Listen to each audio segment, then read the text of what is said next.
I want to share with you the story of two very important, very real, and very loved faces in patient safety. One, the precious young face of my newborn son, Cal, and the other, the face of my late husband, Pat.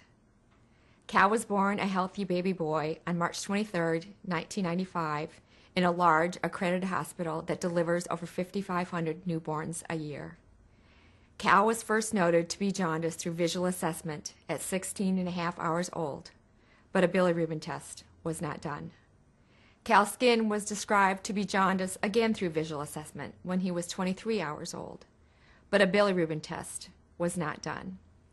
Cal was discharged from the hospital when he was 36 hours old and was described as having head-to-toe jaundice, but a bilirubin test was not done. The information we received about jaundice was a simple brochure that never mentioned jaundice could cause brain damage. We were told to put Cal in the window for sunlight, not to worry, and to call the newborn nursery or our pediatrician if there are any changes in sleeping, eating, or any other behavior. On day 4, I called the newborn nursery and told them that Cal was still yellow, lethargic, and was feeding poorly. They asked me if I was a first-time mom, and then assured me there was no concern since sleepiness was to be expected. They told me to unwrap him and tickle his feet, and if that didn't work, to call the pediatrician. We immediately took Cal to the pediatrician, and he noted the jaundice by visual assessment again. A bilirubin test was not done. We were told to wait 24 hours to see if he would improve. We continued to call the pediatrician throughout the next 24 hours, reporting that our child was changing before our eyes. Yet we were repeatedly told not to worry and to wait for 24 hours. At 5 days of age, the pediatrician admitted Cal to the pediatric unit. Cal's bilirubin was tested for the first time, and it was one of the highest recorded bilirubin levels at the hospital. Treatment was limited to phototherapy. Again, we were told not to worry. A resident did Cal's history and physical upon admission, and due to confusing chart entries, documented the wrong blood type for Cal. A blood incompatibility was ruled out. We later found out that Cal's jaundice was due to a common blood incompatibility and was very easy to treat. On day 6 in the afternoon, Cal had a high-pitched cry, respiratory distress, increased tone, and he started to arch his neck and back. These behaviors were all acute symptoms of kernicterus, or brain damage from jaundice. Again, we reported the unusual behavior to the providers and staff, and again, we were told not to worry. Cal was later diagnosed with classic textbook kernicterus. Cal has athetoid cerebral palsy throughout his entire body, neurosensory hearing loss, enamel dysplasia on his front teeth, crossed eyes, and other abnormalities. Today, Cal cannot walk independently, his speech is impaired, he drools, and he has uncontrollable movements of his arms and legs.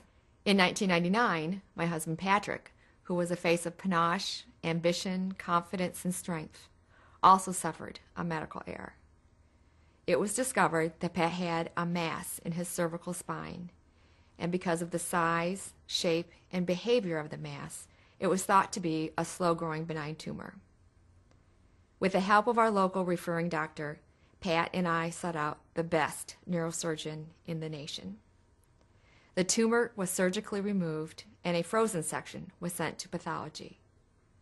A phone call from pathology to the OR revealed an atypical spindle cell neoplasm, which was understood by the OR team to be benign. The pathologist, however, believed it to be very suspicious and ordered more stains to further define the tumor. 21 days after the date of surgery, a final pathology report was issued as a malignant synovial cell sarcoma. The report was apparently sent to the surgeon's office, but was either filed without the surgeon ever seeing it, got lost, or was misplaced. The cancer was never communicated to Pat, our local referring doctor, or me, and it went untreated for 6 months. Pat's neck pain returned, so we went back to the neurosurgeon to find that the tumor had grown to the size of the surgeon's fist, had spread, and had invaded his spinal cord. Upon removal and a pathology, it was again diagnosed as a sarcoma. Pat's chances to survive his cancer were reduced dramatically by the communication failure. After 7 surgeries, 9 months of chemo, and several rounds of radiation, Pat died.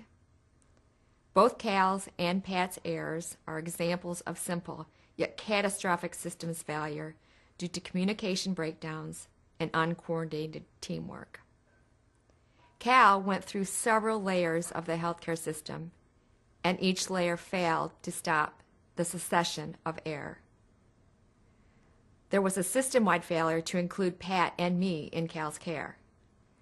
This was not any one individual's failure, but at any point, one individual could have made a difference by stopping the systemic failure before it reached its tragic conclusion.